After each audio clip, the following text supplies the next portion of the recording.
मुंशी प्रेमचंद की कहानियां। मुंशी प्रेमचंद की कहानी अंधेर। साठे में नागपंचमी के दिन सभी जवान लड़कों ने अलग अलग रंगों की कुश्ती के कपड़े सिलवाए। ढोल नगाड़े बज रहे थे क्योंकि कुश्ती का मुकाबला होने वाला था। महिलाएं आंगन को गोबर से लीपकर गीत गाती हुई नाग देवता को पूजने के लिए कटोरी में दूध लेकर जा रही थी। साठे की तरह ही पाठे दोनों गंगा किनारे बसे हुए गांव थे। दोनों ही गांवों के बीच हमेशा से ही मुकाबले होते रहते थे।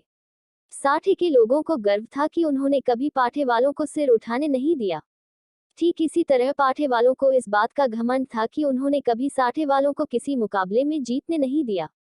पाठे वाले लोग हमेशा ये गाना गाते थे, साठे वाले हैं काया, पाठे वाले हैं और हमेशा रहेंगे सरदार। वहीं साठे वाले गाते थे, हम हैं 60 हाथ वाले, जो रखते 7 तलवार, पाठे वालों को हराने के लिए लिया है हमने अवतार। आपस के इस मुकाबले को साठे और पाठे के बच्चे अपने खून में ही लेकर पैदा होते थे। आपसी मुकाबले को दर्शाने का सबसे अच्छा मौका नागपंचमी का ही होता था। इस दिन के लिए दोनों जगहों में साल भर तैयारियां होती थीं। दोनों गांव के जानबाज कुश्ती के लिए अखाड़े पर उतरते थे। साठे वालों को गोपाल पर खूब गर्व था और पाठे वालों को बलदेव की ताकत पर। आज भी बलदेव और गोपाल मैदान पर उतरे थे। दोनों अपनी अपनी ताकत दिखा रहे थे। उनमें जीतने का जुनून था। लोग भी उनके दांव पेंच देख रहे थे। तभी अचानक वहां खुशी की लहर दौड़ पड़ी। अपनी खुशी का इजहार करने के लिए कुश्ती देखने के लिए खड़े लोग कभी पैसे उछालते, कभी टोपी तो कभी बर्तन व बताशी उड़ाते। वहां मौजूद लोगों ने गोपाल को गोद में उठा लिया और जश्न मनाने लगे। बलदेव और उसके जीतने की आस रखने वाले लोग मन ही मन निराश हो गए। रात के 10 बजे का समय था। हल्की बिजली चमक रही थी, बारिश पड़ रही थी और पूरी तरह अंधेरा था। सिर्फ वहां अब मेढकों की ही आवाज आ रही थी। अंधेरा इतना गहरा था कि साठे की झोपड़ियां भी नजर नहीं आ रही थी। गांव से थोड़ी दूरी पर खेत थे, जहां फसल लहलहा रहे थे। वहां जंगली जानवरों की आवाज ही आती थी। इसके अलावा कोई दूसरी आवाज आती तो रोंगटे खड़े हो जाते थे।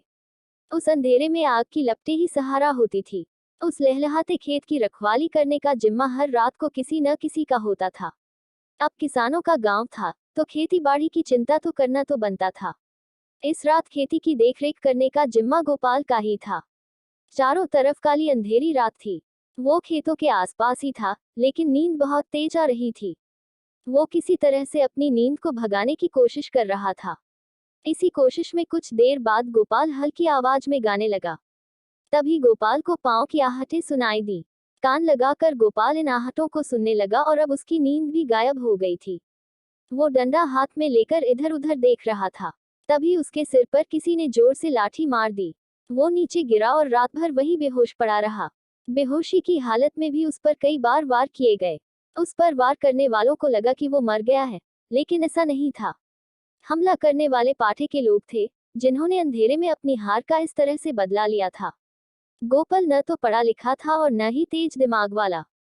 बस उसका शरीर 6 फुट का था और आवाज काफी भारी। मन से ऐसा निडर कि शेर की दहाड़ से भी न डरे। आज वो चोट खाए हुए अपने घर के बिस्तर में लेटा हुआ था। रात को हुई इस तरह की वारदात की वजह से गांव में पुलिस पहुंच गई। गांव में पुलिस को देखकर कुछ लोग डर गए तो कुछ रोने धोने लगे। गोपाल ने अपने साथ जो भी हुआ उसकी रिपोर्ट भी नहीं लिखाई थी। दरोगा ऐसा था कि बिना गाली के उसके मुंह से एक बात भी नहीं निकलती थी। वो मुखिया से सवाल जवाब करने लगा। मुखिया ने दरोगा से कहा, मुझे माफी दे दीजिए।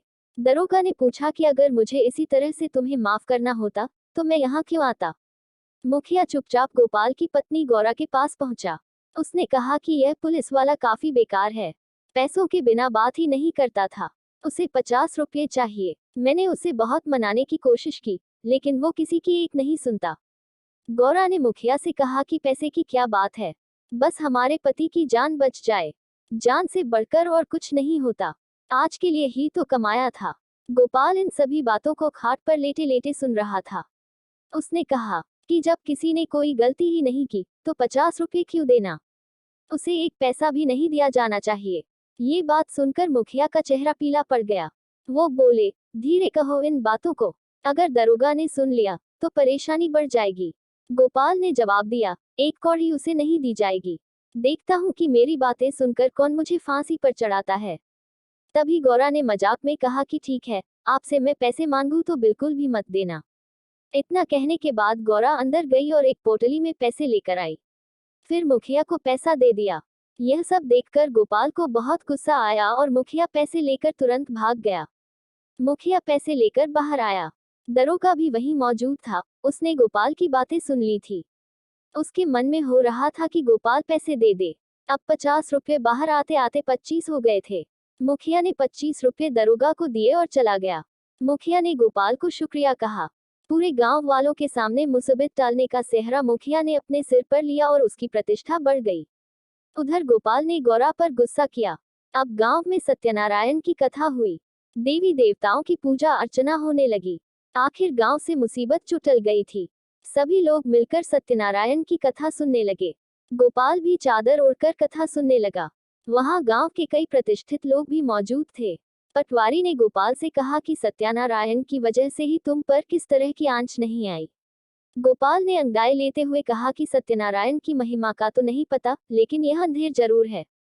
कहानी से सीख, मुसीबत पड़ने पर दिमाग से काम लेना चाहिए। यूं ही किसी पर भी भरोसा नहीं करना चाहिए।